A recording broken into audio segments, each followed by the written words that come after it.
Hi, I'm Heather from Heather Handmade, and today I'm excited to talk about ways that you can sew and save money. I'm going to give you at least 25 things of ways to save money while you're sewing. Part of my sewing journey is that my husband was in law school and we had one young child, and I used sewing to create all of my kids' wardrobe, and it really helped us save money at the time. When we were, when we had a lot of school debt. But fabric can get pretty expensive, so I learned some tips and tricks to help me save money and still be able to sew and enjoy it. So sewing used to be a great way to save money because fabric was so cheap and easy to get. It was much cheaper than buying clothing, and so a lot of people sewed to save money. Well, because of different things now, fabric is a lot more expensive and you can get clothes for really, really cheap. But I'm going to teach you some things that I do to help me save money when I sew, even now when I don't need to as much as when I was first starting out. There are lots and lots of tips, so I'm not actually going to number them, or I would lose track of the number. So let's get started. The first thing, and this is probably the most important thing, the way that you will help you save money, is tell your friends and family that you are learning to sew or that you enjoy sewing, not because you want them to ask you to do stuff.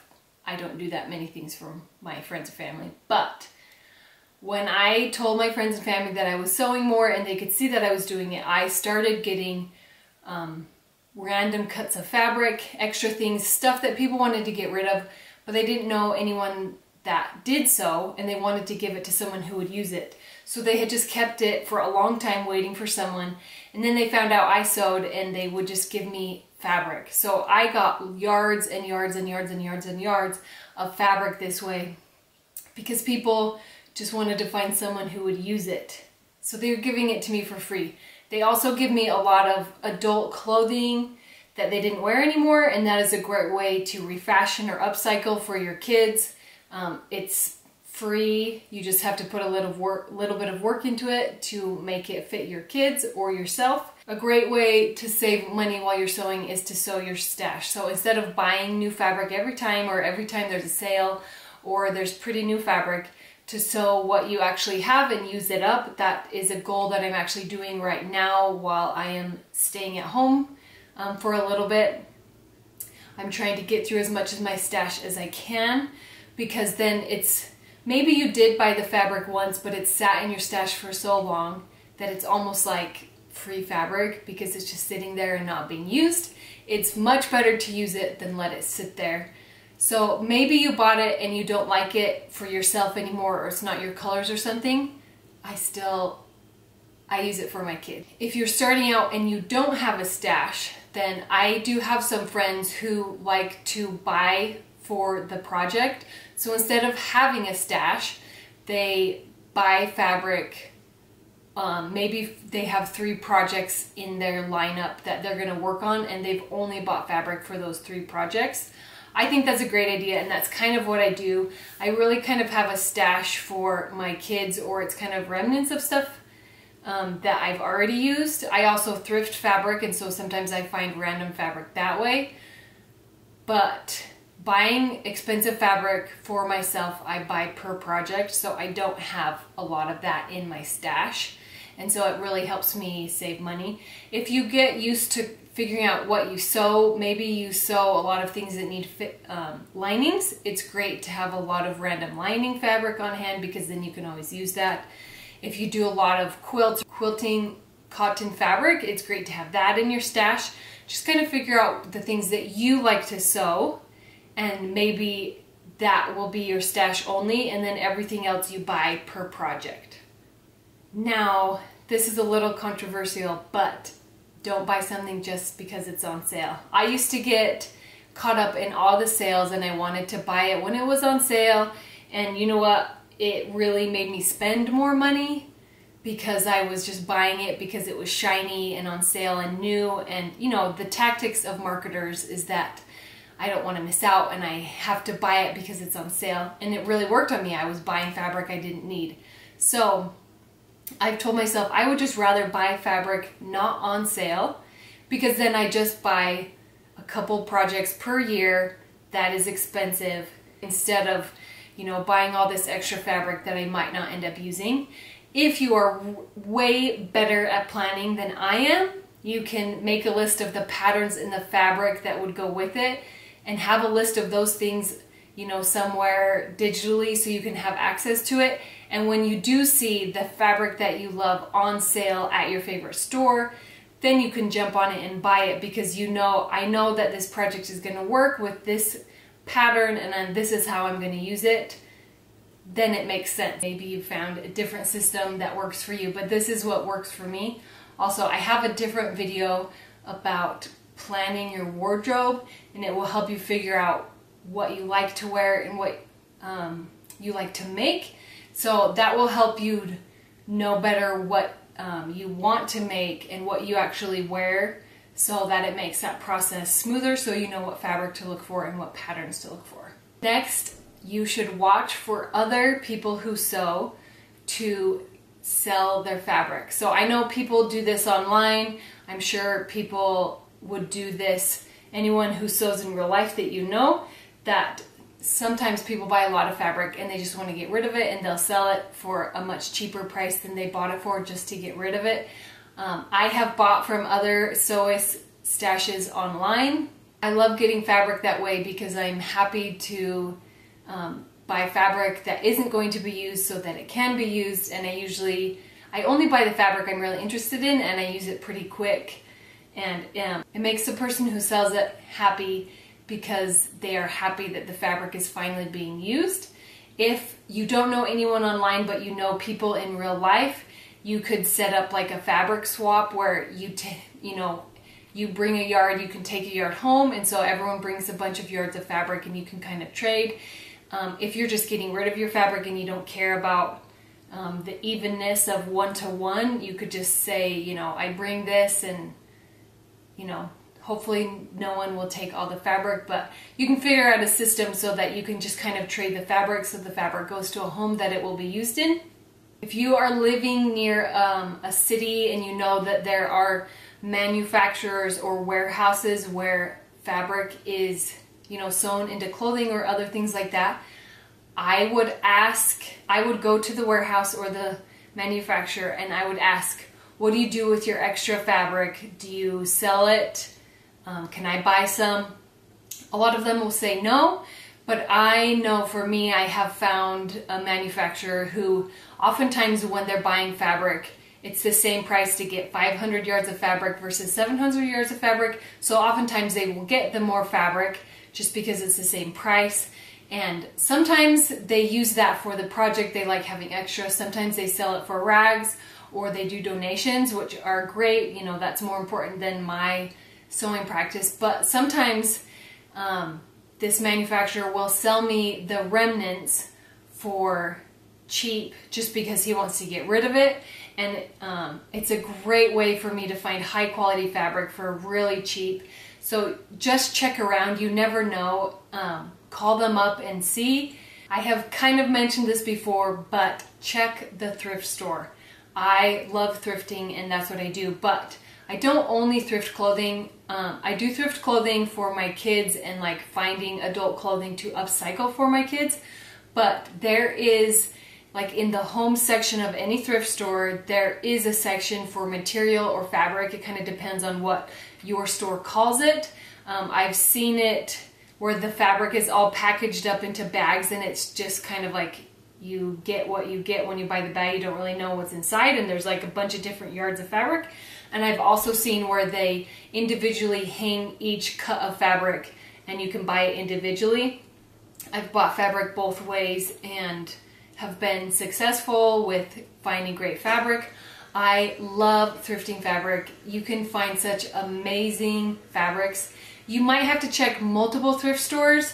I have one thrift store near me that is awesome. I found great fabric, but the two other stores near it, I have had like no success.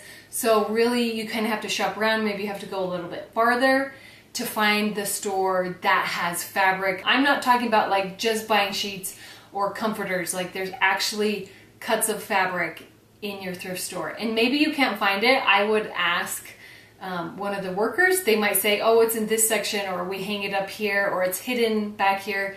I'm sure that there's always a spot. There's often like, you know, old fabric that's polyester, or quilting cotton, or fleece. That's the three top things that I've found at the thrift store. And I've been thrifting fabric for 5 or 6 years at different thrift stores. So I usually pass over that stuff. And once you start doing it, you can tell just by touching what is cotton, what is polyester, what is linen.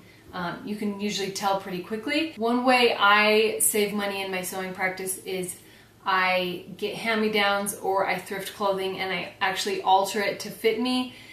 It's a really quick and easy and cheap way to get clothing that fits me and that I like. This doesn't really work for like sewing clothing from scratch ideas, but it does work well if you just want to have a well-made wardrobe that fits you well and makes you feel good. Those are the most important things. And so this is a cheap way to do it while still using your sewing machine. Along those lines, anything that I'm getting rid of, or my husband's getting rid of, or anything that my family or friends give me that they don't want anymore, if I don't want it for myself, I will upcycle it for my kids. And this is a really cheap way to make clothing for your kids and to still have it be handmade or partly sewn. It really saves a lot of money. I have a bunch of tutorials about you know, how I take adult clothing and make them into kids, so you can check that out. I think it's really worth it to refashion or upcycle for you or your kids, because really it's like one of the cheapest ways to sew, be able to sew something and enjoy it. And if you want to still use a pattern because you want to feel like you made the whole thing, I have done that lots of times where I take a pattern and I cut it up to make something for my kids, and I don't reuse anything from the original except for the fabric. So that's still a possibility where you get to sew from scratch, but you're, you know, refashioning or upcycling at the same time. So something about sewing that can get expensive is when you have to buy the hardware or the zippers. You know, there's lots of little things that go into sewing. Buttons. And so what I like to do is, if I have an old purse or if I thrift a purse, I cut off the hardware, I cut off the zippers. If I'm getting rid of clothing and it's something that has to be thrown away, if it's nice enough to donate, then I'll donate it, you know, as a whole thing. But if I have to throw it away, or if it has, you know, a stain or something, I cut off all the buttons, I cut off the zippers, I save as much as I can from the original garment to reuse in something else. One of my favorite ways to get elastic for cheap is to cut it off of my kids' underwear. So I find that the fabric either stains or wears out way quicker than the elastic on boys' underwear. I found on girls' underwear that, like the lingerie, like the pretty edge elastic, that gets trashed pretty quick. But on boys' underwear and even on women's or men's underwear, I have found that the elastic usually lasts better than the fabric. So I just cut it off and save it. And I don't even unpick like the stitching that's there. I just reuse it in the next thing. And it's great when I reuse kid underwear, because I know it's the right size already, because I just cut it off of their underwear, so I can just sew it into the new thing. Especially even for adults, you know, if I make something for me or my husband and it needs elastic, I just cut it off and I know it's the perfect size to use again. If the elastic is getting pretty stretched out or it's not working as well, you know, it is time to throw it away. But I have found that most elastic lasts pretty well, you know, like it lasts through multiple leggings. I can get, you know, a lot of wear out of it. Another way to save money is to be willing to mend clothing. I mend my kids' knees on their jeans and leggings all the time. It helps it last longer. And then once it starts getting too short, or I've mended it too many times, I just cut it off into shorts, so I don't have to buy shorts. So that is, we're really in an age where people, if something gets a hole in it or if it gets a stain in it, a lot of people just throw it away because they don't know how to mend it or take care of it. If it has a stain, you can applique something on top. You can put iron-on vinyl on top. There's lots of different things you can do to cover that up. So try to figure out ways you can extend the life of your clothing instead of always having to make or buy new clothing. This is another tip that sometimes I use and actually sometimes I don't use, but you can actually use fabric as interfacing. There's interfacing that is sew-in interfacing. It doesn't have any, like glue on it. And it's very similar to like a really lightweight muslin or quilting cotton. It's very similar. It's almost the same thing. And so if you want to use sew-in interfacing, you can use fabric instead. Sometimes I've used the same fabric. If I have a lightweight fabric like a rayon or something like that, I like to use the same fabric inside because I know it has the same drape and weight, the same color. But interfacing really helps with interfacing really helps you not have to iron your clothing, and using fabric as interfacing, that fabric wrinkles, and so it kind of doesn't help with the problem of having to iron. So if you hate ironing, you might have to just use interfacing instead, but it is a little more expensive to do that. I like buying interfacing in bulk. I buy like 5 to 10 yards at a time so that I can get it a cheaper price because I'm buying so much at one time, and then I just slowly use it over time. But I couldn't do that when I was trying to be really cheap. I really just I used fabric as interfacing, and that was the way I did it at the time. Keep all of your scraps and use them.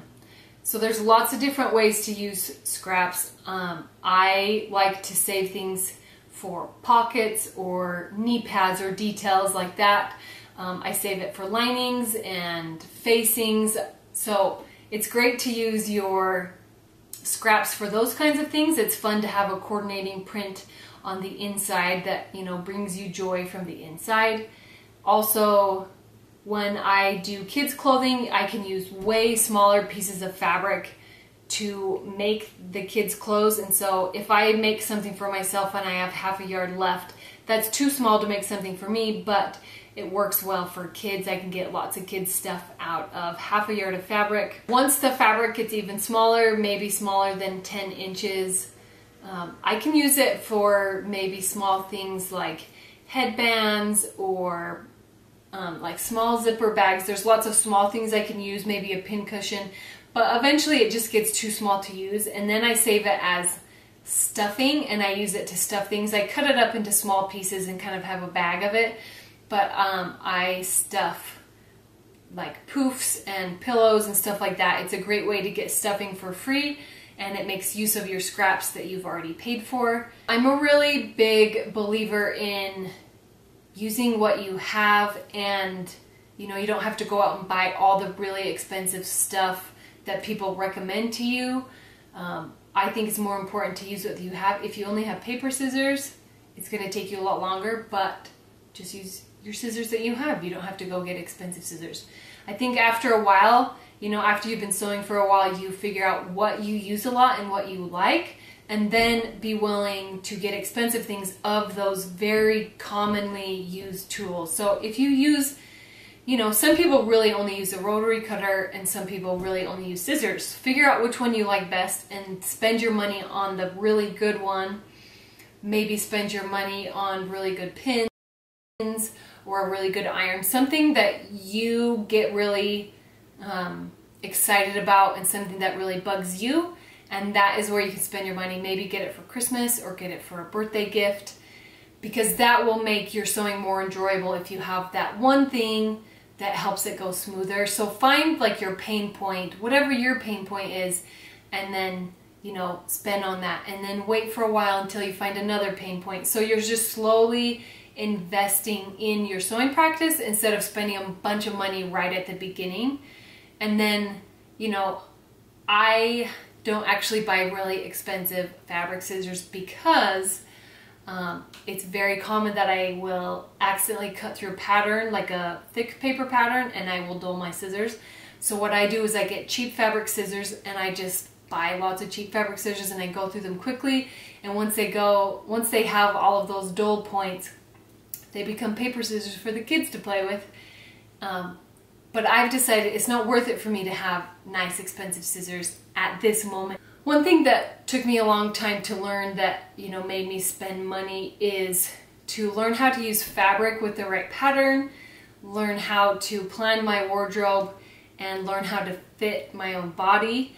Those are skills that take time to develop, and if you put more work into the beginning when you're learning and getting into it, that will help you make things that you actually wear and that you actually like, and it actually fits you and it fits your lifestyle. If you learn how to pair fabric with a pattern the right way, then you will have more successes and your money will be spent in places that will go to a good use. I will say it's okay to make mistakes, and you should make mistakes because that's the only way you'll learn.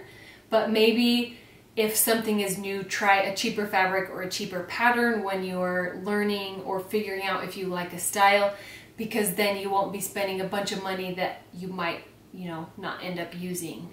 My favorite place to buy supplies, like sewing supplies, is on wawak.com. It's WAWAK.com. They supply a lot of stuff for like tailor shops and alteration shops, and so they have, a lot of things are in bulk for cheap, but it has the best prices of anything online that I've ever seen.